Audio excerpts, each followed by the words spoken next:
O destino de cada um é traçado por forças maiores do universo. Pouquíssimas pessoas escolhem os caminhos por onde vão passar.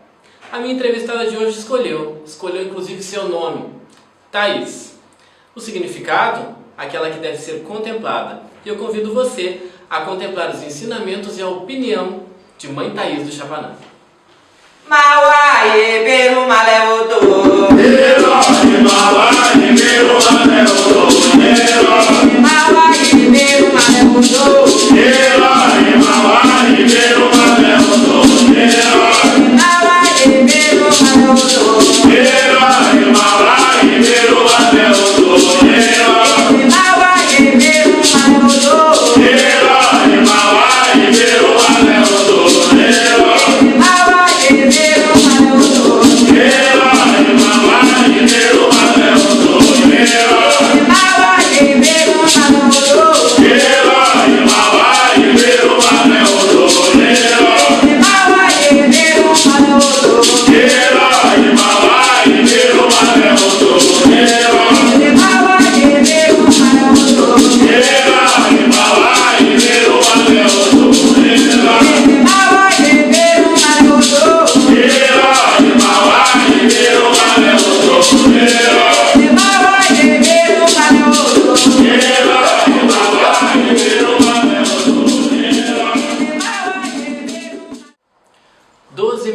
Passaram da minha primeira entrevista com ela e eu retorno ao Reino de Chapanã, agora no Kizomba, para novamente entrevistar Mãe Thaís.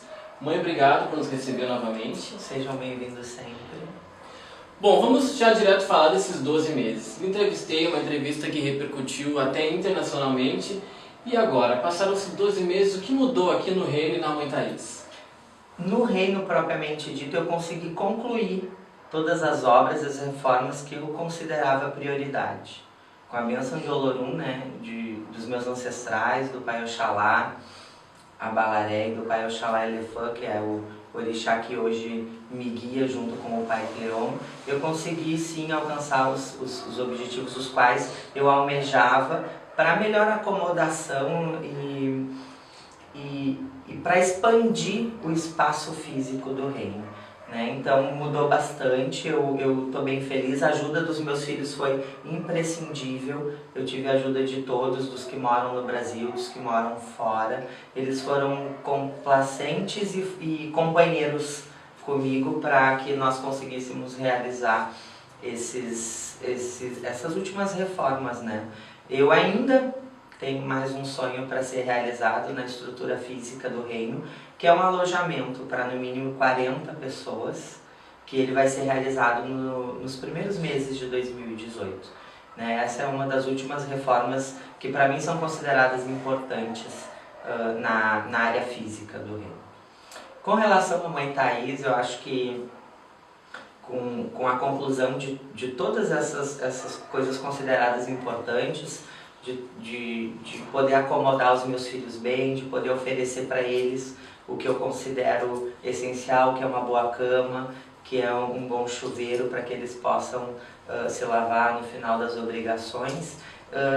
Eu começo a me focar um pouquinho em mim também, né? Eu começo a pensar um pouquinho em mim, começo a deixar de economizar tanto, né? Eu começo a me permitir a fazer coisas que eu não fiz durante esses 10 anos, né, da obrigação do Pai Chapanã.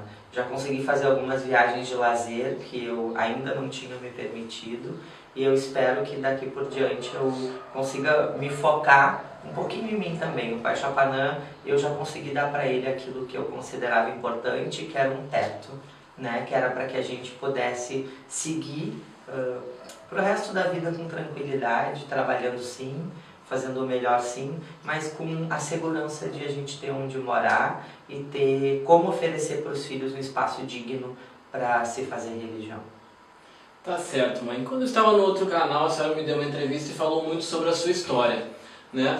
Agora a entrevista vai ser um pouco mais de opinião, mas eu quero saber, a senhora tem uma bagagem grande dentro da religião e mesmo assim é considerada uma das novas Yalorixás que apareceram no cenário religioso aqui no Rio Grande do Sul. A senhora vê preconceito por ser nova? Sim, eu acredito que alguns babalorixás e alorixás, não são todos, né? veja bem, eles têm o conceito de que para ser um bom babalorixá e para ser uma boa ialorixá, a pessoa tem que ter idade de santo, tem que ter idade de feitura, tem que ter tempo de religião. Obviamente que não vai ser um iaô, um filho com 2 anos de feitura de santo que vai conseguir dar uma melhor resposta e um melhor auxílio aos consulentes e aos filhos que buscam. Mas eu acho que todos nós merecemos uma oportunidade de tentar ser um bom religioso. Ninguém começa com 20 anos de religião, ninguém começa com 300 filhos de santo. Todos nós começamos com 1, com 2 anos e com 2 filhos. Então eu acho que isso a gente tem que permitir os nossos filhos, né? Tem que entender que nós começamos de baixo. E eu me considero boa sim, jovem sim, eu me considero promissora. Acho que o que eu tenho no momento é o suficiente e é até demais, porque eu não sonhava com nada do que hoje em dia acontece na minha vida, mas eu tenho certeza que é com a minha fé e que é com a minha dedicação e devoção e fé cega que eu alcancei os objetivos e eu estimulo os meus sim. O preconceito, ele é muito triste, porque foi criado antigamente uma forma de se fazer religião que nos dias atuais ela já não pode mais existir. Porque eu não vivi isso graças aos orixás, porque o meu pai era uma pessoa digna, uma pessoa estudada, uma pessoa viajada, o meu pai era uma pessoa culta, então ele jamais precisou agredir um filho para que o filho escutasse. Ele jamais precisou ofender um filho publicamente para que o filho obedecesse às regras as quais ele impunha, sabe? Eu tive uma outra criação. Então o preconceito conosco hoje é porque nós não compactuamos com esse tipo de atitude e que sabemos nós que isso é comum em alguns elês.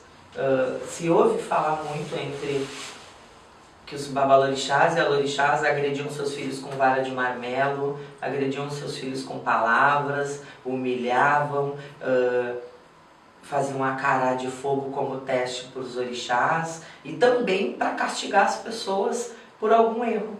Eu penso em educação, né? Eu penso que nós temos sim que educar os nossos filhos, mas com diálogo, com palavra, com instrução. E eu vou sempre sim ir contra esse tipo de ensinamento e de conduta, porque eu não fui ensinada assim. E eu infelizmente não posso compactuar com esse tipo de doutrina. Então o preconceito ele vem praticamente deste foco, porque hoje nós não aceitamos mais ser agredidos, né? Os filhos de santo, porque eles não param em muitas casas, eles não param, e eu acredito que não deve, porque uma pessoa que se sentir agredida, que se sentir ofendida, que se sentir menosprezada dentro de um axé, ela tem que buscar outro axé sim, ela não pode se permitir passar por isso.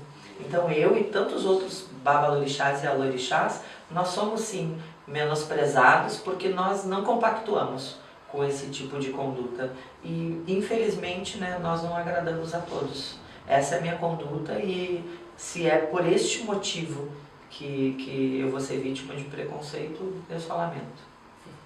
Mãe, a senhora é uma das grandes incentivadoras do Kizomba, né? Inclusive para que a gente lançasse novamente os programas aí, e eu sei que a senhora nos acompanha. Eu gostaria de saber o que a senhora tem achado das entrevistas até agora, das opiniões e também das polêmicas que foram levantadas em todas elas. Eu costumo dizer que, como eu estava falando anteriormente, que eu tive uma outra criação, eu tive uma outra educação. Eu respeito todas as opiniões as quais foram ditas, porque realmente eu assisto as entrevistas, realmente eu observo, eu penso e só não compactuo. Eu não posso compactuar com aquilo que a mim não foi ensinado.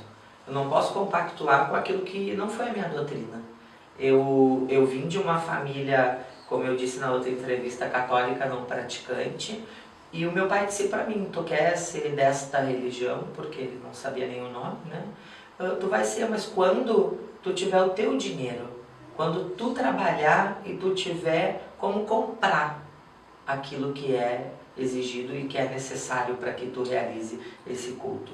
Então, eu vejo tanta gente julgar pessoas que não têm casa própria e têm lodê nas suas casas, enfim, entre outros fundamentos que a gente sabe que, para mim, é tradicionalismo, não é só fundamento.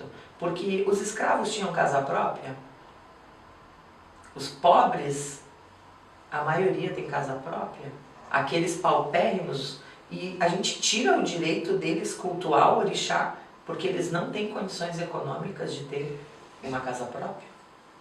Então eu discordo, eu não posso compactuar com uma coisa que não foi da minha criação.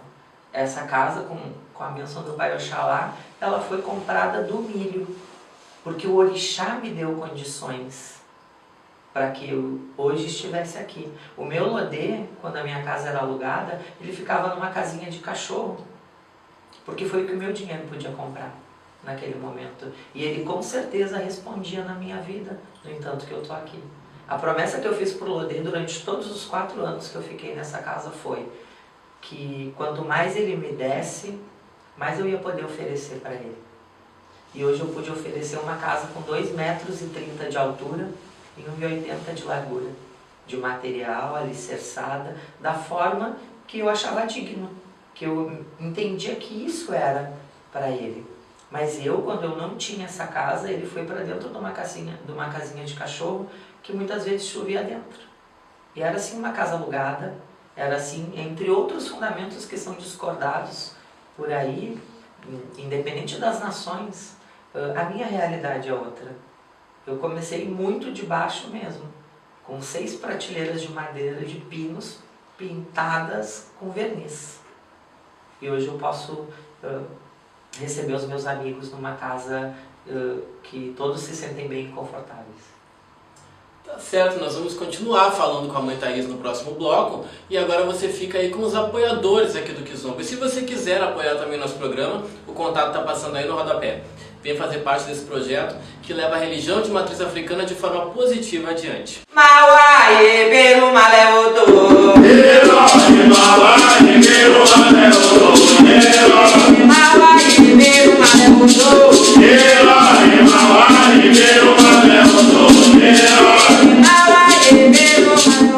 Voltamos com o Kizomba super especial, no bate-papo descontraído com Mãe Thaís de Chapanã, dando a sua opinião sobre a atualidade no batuque. Mãe, a senhora acompanha redes sociais? Sim, bastante, digamos que cotidianamente. Pois então, a senhora, por ser conhecida no meio africanista, né, recebe muitos elogios que a gente acompanha também, mas também algumas críticas. Tem alguma dessas críticas que chegou aos seus ouvidos, ou que a senhora viu, que lhe chateou? E se tiver, por quê? Sabe que diariamente, e principalmente após as obrigações e após os eventos que são realizados no reino, eu recebo dezenas de críticas e centenas de elogios. Então, assim, eu na minha cabeça eu consegui botar na balança que o que importa para mim são as questões positivas que as pessoas me trazem. Existem centenas de burburinhos no Brasil e no exterior com o meu nome. Porque como a ascensão pode-se dizer que ocorreu em pouco tempo ou num curto espaço de tempo, as pessoas costumam buscar explicação para o ocorrido, né? E então existem inúmeras situações, desde que eu sou filha de uma família milionária, enfim, entre outras coisas que não é verdade. Que não é verdade. Não é não. Como eu falei, eu sou enfermeira de formação, trabalhei sim, mas como eu falei no bloco anterior, tudo isso foi do axé dos orixás. Não me magoa mais nada que eu escuto de negativo, sabe? Quando eu morava na outra casa, eu era suscetível ainda a essas informações. Acho que depois que eu vim pra cá, eu criei uma barreira. Então, esses muros que nós construímos também hoje são para me proteger de todo tipo de informação negativa, porque elas não vão conseguir me prejudicar de forma nenhuma. Então, essas informações seriam para desestruturar o meu emocional. Então eu criei essa barreira e hoje não me magoa mais. Hoje eu tenho isso bem distante de mim. E quando alguém tenta mencionar, eu digo, Não, aqui não entra mais esse tipo de informação. Mãe, no batuque de uma forma geral, o que lhe chateia, que lhe incomoda? Sabe que, infelizmente, a concorrência é uma situação muito triste dentro do culto, dentro do batuque, porque as pessoas costumam crer que são melhores umas que as outras, né? As pessoas se consideram melhores umas que as outras, se consideram de mais fundamento umas que as outras.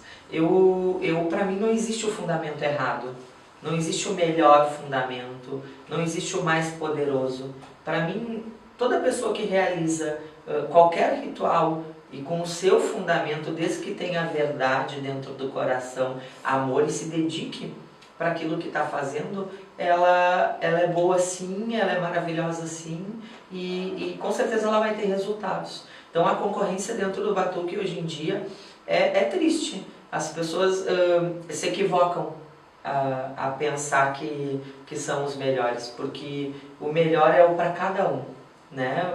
Eu posso passar o melhor axé em ti e eu não obter o resultado que eu almejo. E tu pode bater na porta do vizinho e ele passar o mesmo axé em ti e dar certo. E não é o meu fundamento que é ruim, e não é o fundamento dele que é bom. Cada situação e cada dia e cada pessoa e cada fé e cada entrega é que faz a diferença. Então, o dia que a concorrência for diminuída ou que ela não existir, o batuque vai ser mais feliz e vai voltar a ser mais puro, né? Vai voltar a ser o batuque de antigamente, que todos os pais de santo se uniam para fazer um batuque, né? Para que o povo de Oió se unia para tocar na casa do pai de santo mais antigo, o povo de Jeje fazia da mesma forma, de Cabinda, enfim. Então, eram mais unidos, a concorrência era menor, o respeito era maior e as pessoas eram mais felizes. É muito triste ver a concorrência destruir ou pelo menos apagar um pouco do brilho que o nosso batuque tem. Falando de brilho, então vamos falar de coisas positivas. O que a senhora vê de positivo no nosso batuque? O nosso batuque ele ganhou uma grande notoriedade porque nós saímos da escuridão.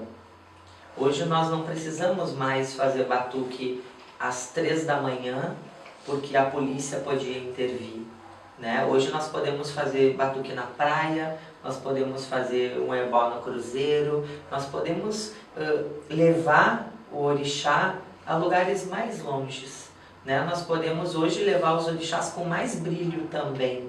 Nós podemos ofertar o orixá muito mais do que antigamente. Eu amo as festas, eu amo a mesa de bede, eu amo as obrigações, eu amo ter gente dentro da minha casa, mas eu tenho uma paixão especial que é pelo serão, que é pelo orô, né? Pela obrigação, pela festa do orixá, pelo ebó sendo realizado. Para mim, a organização deste dia e o preparo para este dia é tão quão mais importante que a festa. No entanto que nós assim preparamos como se fosse a festa, com todas as flores, com todos os brilhos possíveis, para o orixá ser ofertado aquilo que ele considera importante e aquilo que realmente nos traz a resposta que nós precisamos, que é o egé, que é o axorô. Então, para mim, o momento mais importante, mais lindo dentro do batuque é o serão, é o orô. Para mim, ela é um exemplo, ela é um espelho. É aquilo que eu levo para minha vida, é aquilo que, na verdade, eu explico, comento e tento passar para os meus. Falando de Mãe Thaís, para mim é um dos pilares, né? É a sustentação no dia de hoje que nós temos na cabinda, né? A cabinda que eu aprendi aqui é a mesma que eu passo lá em casa para os meus. São as mesmas coisas que aqui são feitas, lá em casa é feito da mesma forma, o mesmo segmento. Conviver todos os dias com a Mãe Thaís é uma aprendizagem constante de fé, de amor, de dedicação aos orixás, que a gente tem que se doar aos orixás sem pensar em nenhum tipo de retorno, somente pela fé, pelo amor e pela dedicação a eles, sem nós termos retornos, seja financeiro, gratidão ou até mesmo de qualquer situação.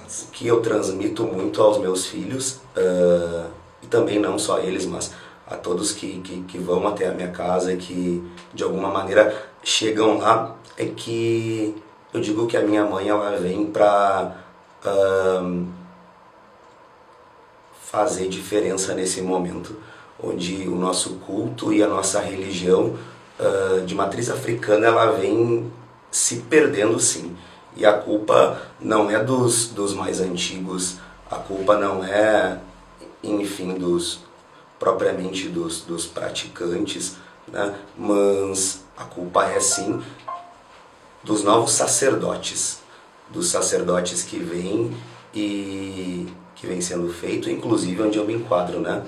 E a minha mãe ela vem fazer a diferença exatamente nesse momento, onde ela vem quebrar tabu e ela vem mostrar assim que o novo sacerdote ele é capaz de fazer religião, que o novo sacerdote ele é capaz sim de empregar nos dias de hoje, mesmo com toda essa dificuldade que nós encontramos, né?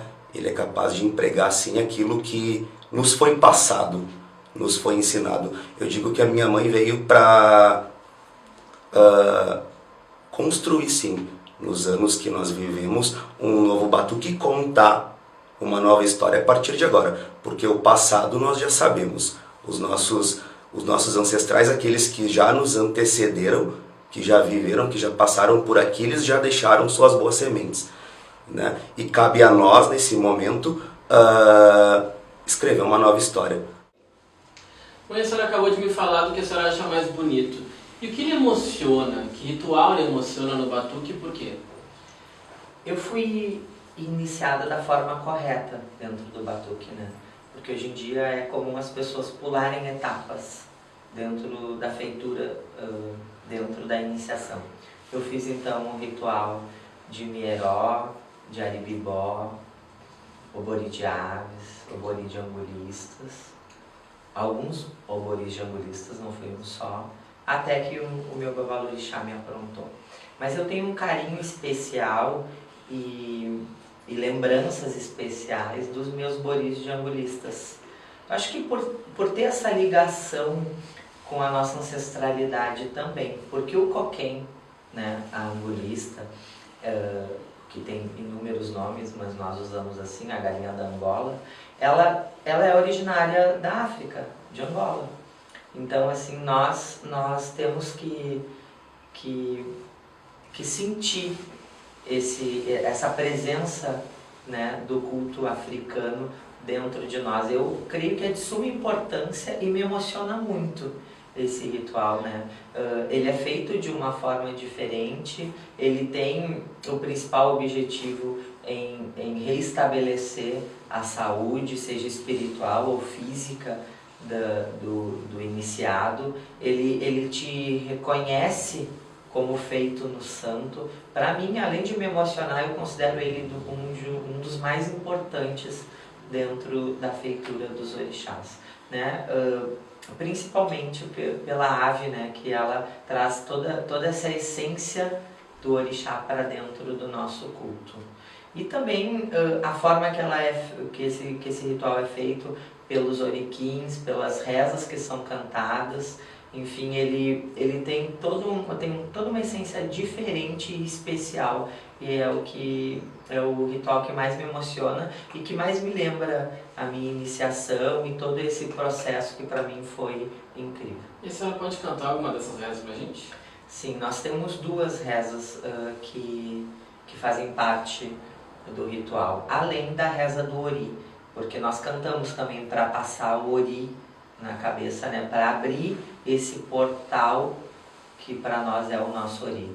Mas a reza que nós apresentamos, os coquens, as galinhas da Angola, é Buri que me burie, buri que me buriau, buri que me burie, buri que me buriau.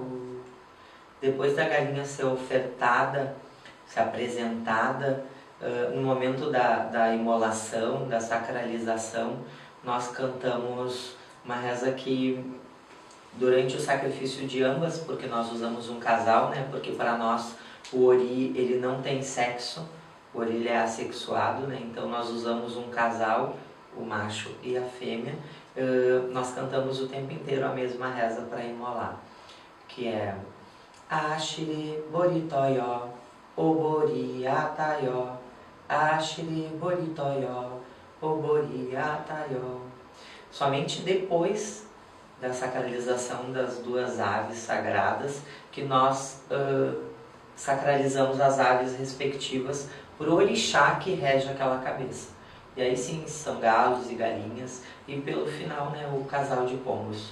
Para mim é o ritual mais lindo e que se eu posso e se o orixá me pede, se o orixá quer, eu faço com maior carinho e me traz ótimas lembranças. Bacana, mãe. Chapanã é um orixá simplório, né? Talvez o mais simplório do panteão africano, até na vestimenta, que são de palhas. Em contrapartida, a senhora mesmo diz que tudo que tem de melhor dá ao seu orixá. Como é que a senhora pesa isso para que essa contrariedade, vamos dizer assim, não reflita de alguma forma negativa? Tu sabe que essa contrariedade que tu fala, ela tem muita ligação com o sincretismo e o catolicismo. Infelizmente, nos primórdios, os nossos negros, né, que nós agradecemos sempre a eles, eles tiveram que usar o sincretismo para que pudessem fazer o culto da forma, não sei, possível que existia. Então, assim, associaram o meu orixá, Pai Chapanã, a Jesus, a Senhor dos Passos, a São Lázaro, orixás que trazem essa essência, não digo de pobreza, mas de simplicidade. Então, o Pai Chapanã, além de ter todas essas qualidades que tu falou, ele traz ainda essa energia negativa que as pessoas colocaram em cima dele. Porque sempre as pessoas imaginam que o Pai Chapanã é o orixá da morte. E para mim não é. Para mim o meu orixá é o orixá da vida. Para mim o orixá Pai Chapanã, ele é brilho. Ele é diferente do que as pessoas criaram em cima dele. Antigamente, óbvio, né?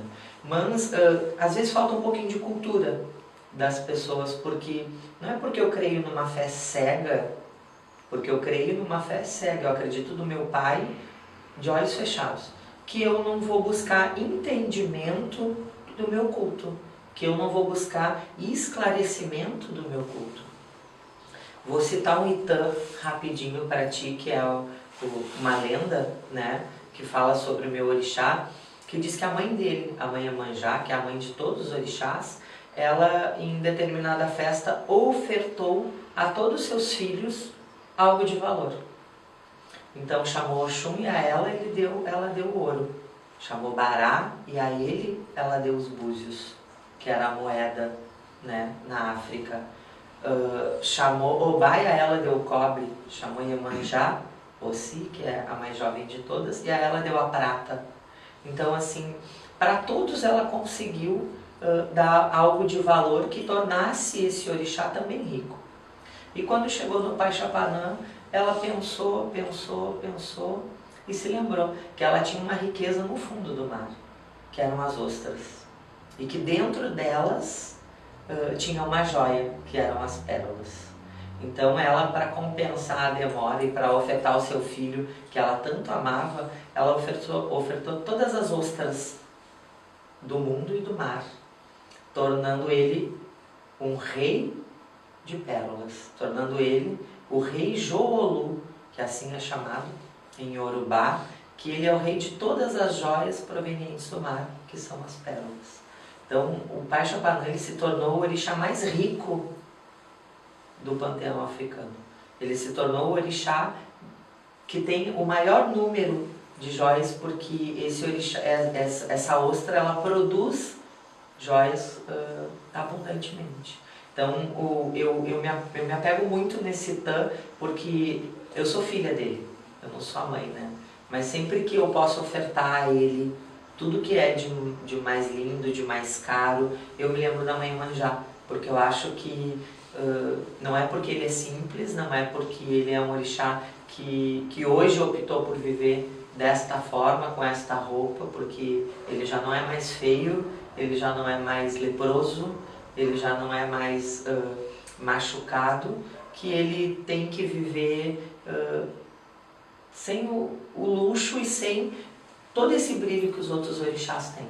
Então eu me apego muito nesse Tã e eu acho que as pessoas deviam ter este tipo de conhecimento para entender até o porquê que a Mãe Thaís faz diferente. Porque eu acho que todos nós temos que buscar, sim, esclarecimento. Infelizmente, antigamente, os negros eram semi-analfabetos ou analfabetos completamente. Então, eles não tinham a oportunidade de buscar entendimento, de buscar dentro da mitologia ou dentro até das casas de quem realmente entendia do assunto, esclarecimento. E nós buscamos e nós conseguimos. Por isso que nós, de certa forma, fazemos diferente de outras pessoas. Mãe, aqui no reino de Chapanã tem uma criança, a Laís, que está sendo preparada para assumir esse reino, né? A senhora vai me falar dela daqui a pouquinho, mas antes eu bati um papo com ela que a gente vai dar uma conferida agora. E como é a tua convivência com a Mãe Thaís aqui? É bom? É bom? Ela é legal? Sim. E chata também? Não. Não é chata? Não. Então tá. Então me conta o que é tudo isso aqui. Essa casinha aqui do teu baralho, é? Dá pra gente mexer? Não vai caber. Não vai caber. Ah, isso. Ah, é por cima. Que bacana, hein? E lá dentro vai toda a obrigação. O que vai lá dentro? Me mostra. Vou botar ali de volta. Vai lá dentro a vasilha. Essa é a vasilha? Dá pra abrir? O que mais? Vai ver as chaves. As chaves, essas ferramentas aqui são todas tuas. Tudo isso daqui, ó. É muito pesado. É muito pesado.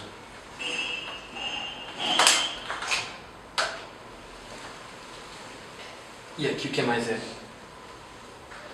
Essa quartinha também é. Essa quartona, né? Segura lá aí pra nós. Bem grande. É grande. E como é pra ti se aprontar tão novinha? Você também. Tu não sabe? E como é que tu tem o amor pela religião? Vem da onde? Do meu coração. Teu coração? Que lindo! E tu gosta de ir nos batuques? Sim. É, o que tu faz no batuque quando vai? Às vezes fico brincando na rua Ah, é? ou fico na roda. É barato em ficar na rua mesmo, né? E na roda, tu gosta de dançar na roda? Não gosta? O que mais tu gosta no batuque?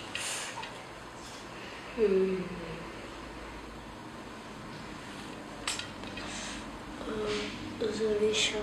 Dos orixás? Tá, me diz o que tu gostaria de dizer pra Mãe Thaís de legal? Que eu amo ela. Pode me dar um abraço?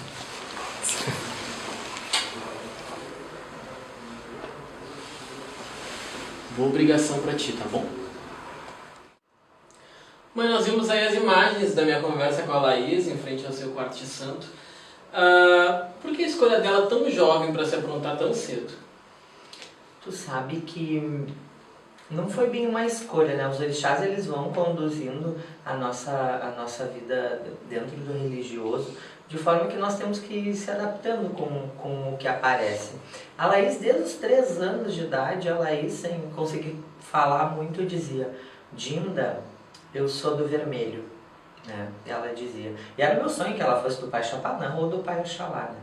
Então, comecei a preparar ela e confirmei a cabeça dela, né, que ela realmente é de Ubará, né, é de Exu. E quando eu comecei a preparar ela, a fazer os rituais iniciáticos, Mierori, Bibói, Bori, eu já sentia que ela ia ter um futuro religioso.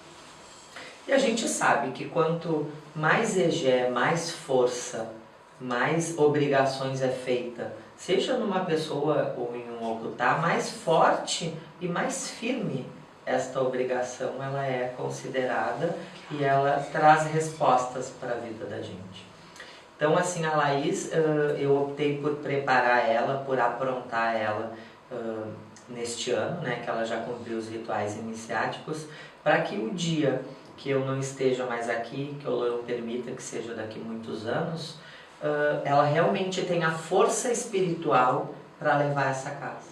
Ela tenha anos de religiosidade, de espiritualidade e de assentamento de obrigação para ela poder, além de ser fundamentada, preparada, ela tenha os dois pés bem alicerçados para que ela possa conduzir essa casa.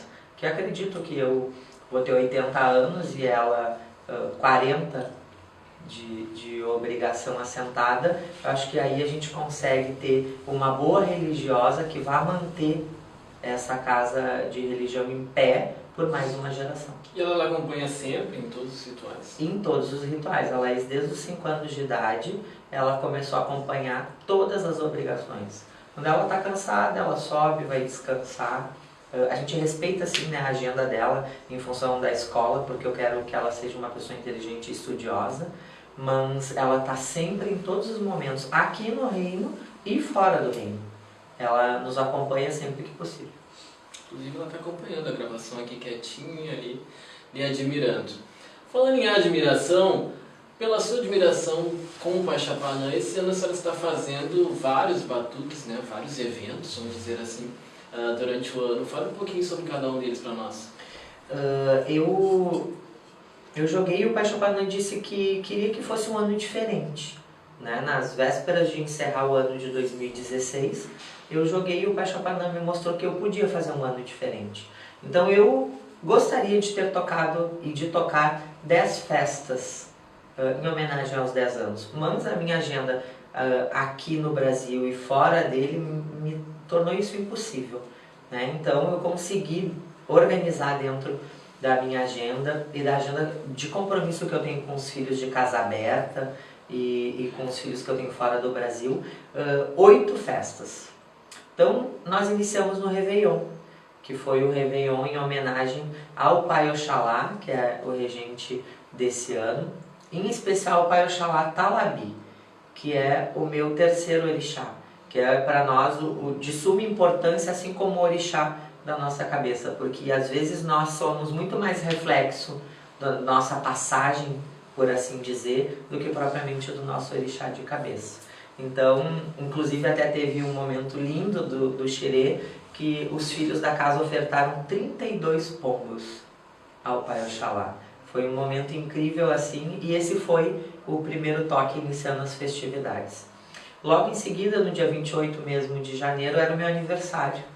Nós aproveitamos e fizemos o segundo toque em homenagem ao Paixapanã e também alusivo a uma data especial que é o meu nascimento, né? O terceiro toque foi em abril. O sábado de Aleluia nós fizemos uma homenagem à Mãe Oiá, que foi o orixá que concluiu minhas obrigações, que assentou meus orixás de rua, que me deu axé de búzio, né? Então eu homenageei ela porque o final também é importante tanto quanto o início, né? Agora no Dia dos Pais nós fizemos um xirê em homenagem ao Paixapanã, meu pai, mas também aos meus padrinhos de axé, aqueles que estiveram comigo na entrega desses axés, seja na nação Nagojeje, quando eu ganhei os axés de Obé, seja na nação Cabinda, quando eu encerrei, eu concluí, né, as minhas obrigações e ganhei axé de Búzios. Agora no dia 9 de setembro será feito então o 6º toque em homenagem ao Paixapanã, que é a minha obrigação de Bori, que são os 17 anos de Bori, e neste dia, propriamente neste dia, nós vamos estar comemorando os 10 anos do Paixapanã, porque o Paixapanã foi assentado no dia 6 de setembro, a partir das 18 horas foi que iniciou o ritual, né? E no dia 7 eu faço o meu ebó, o meu orô de Bará a Urumilá, né? Para a comemoração desta obrigação, e 2 dias depois nós fazemos o batuque, a festa em homenagem ao Pai Chapanã, aonde estaremos todos vestidos de lilás em homenagem a ele. A senhora não poderia tocar no dia 6 mesmo, né? Porque a senhora tem Não poderia e não tocarei, em homenagem sempre em respeito ao Pai Oxalá Olokun Elefando, meu padrinho, né? Então, essa data para nós é sagrada e respeitada aqui dentro do reino. Mas, no dia 15 de outubro, onde nós faremos o 7º toque em homenagem ao Pai Chapanã, 7 anos de inauguração do reino de Chapanã Jobiteiú, da sede alugada até hoje a sede própria. A homenagem será, além do Pai Chapanã comemorar esses 7 anos de reino, nós e a direção do reino decidimos e jogamos e confirmamos que os homenageados devem ser aqueles que estiveram conosco nesses 7 anos, nos apoiando praticamente em tempo integral, que é, né, o Pai Oxalá Elefã e o Pai Cleon de Oxalá. Então esse 7º toque ele vai ter um sabor especial, porque nós vamos homenagear a pessoa e o orixá que estendeu Alá sobre mim na inauguração da minha casa no ano de 2010. O 8º e último toque, que não vai ser aqui no reino, vai ser na praia de Ipanema, em frente ao monumento da Mãe Oxum.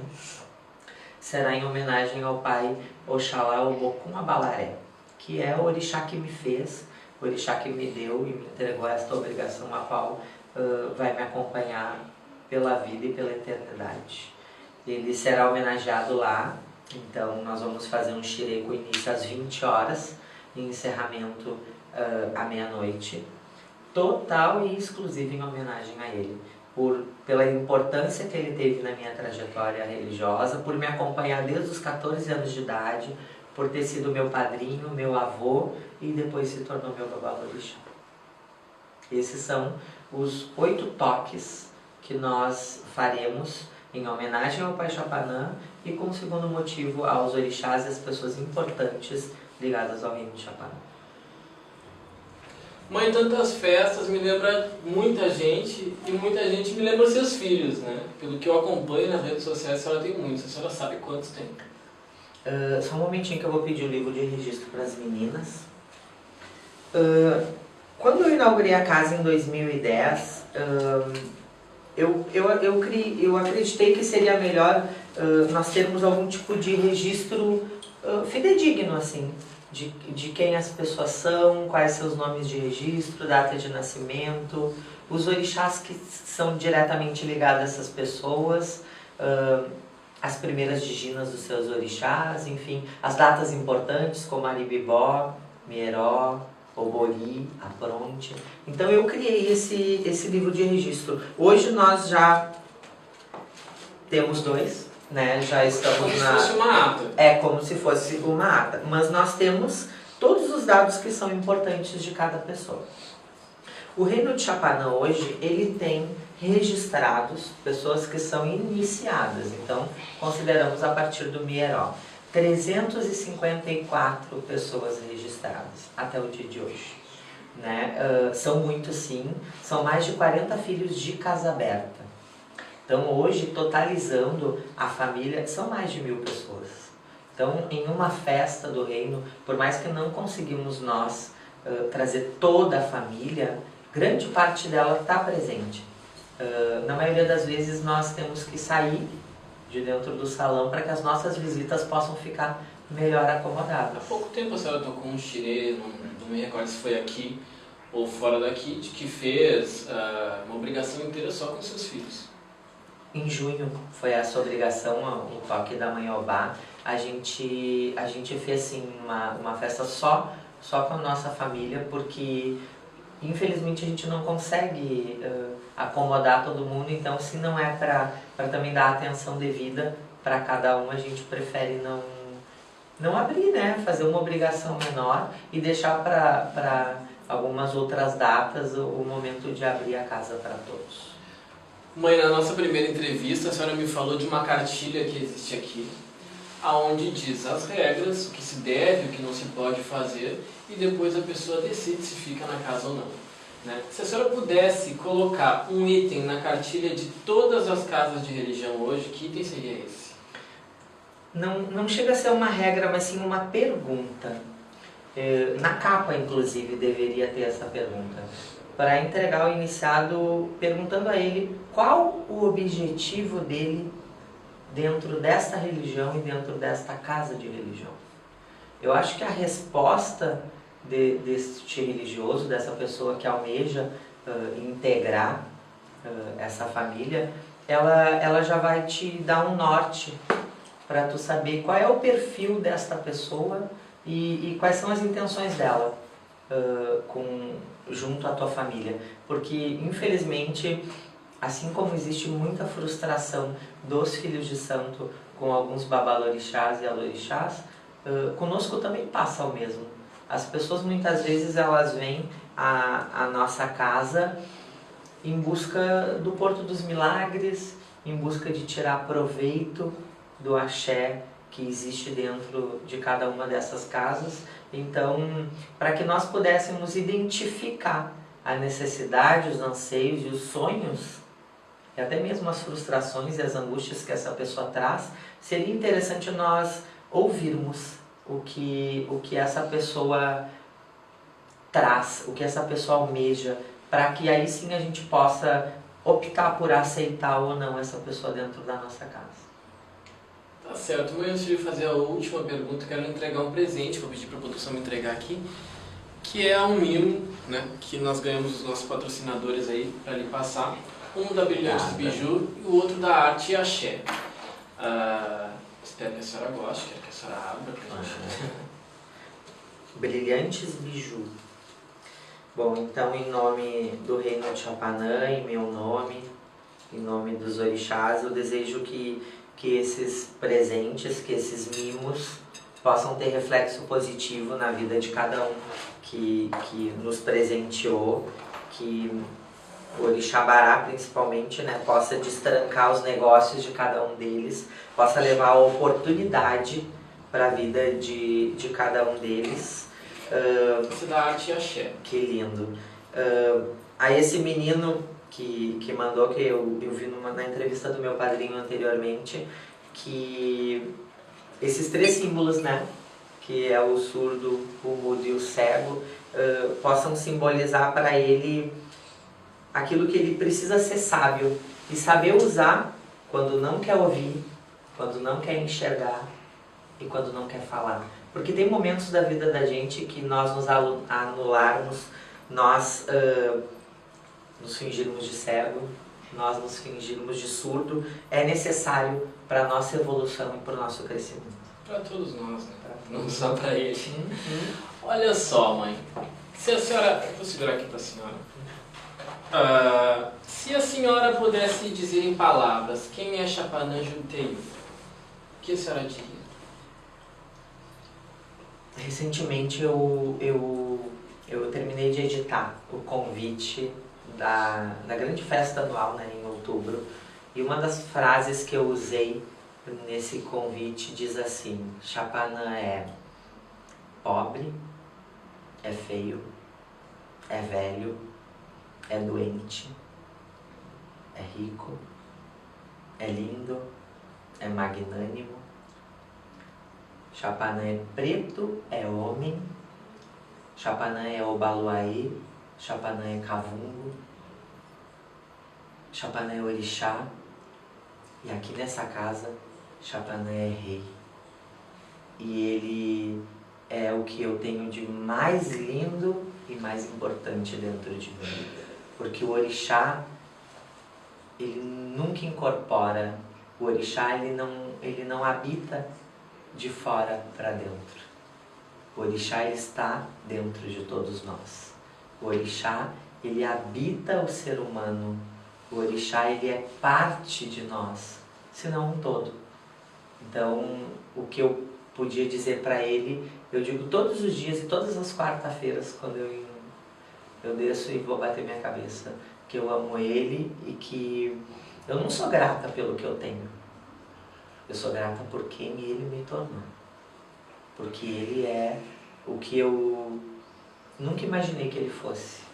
Ele é um pai, um irmão, um amigo e a minha essência mais pura e mais nobre que eu podia imaginar que eu teria dentro de mim.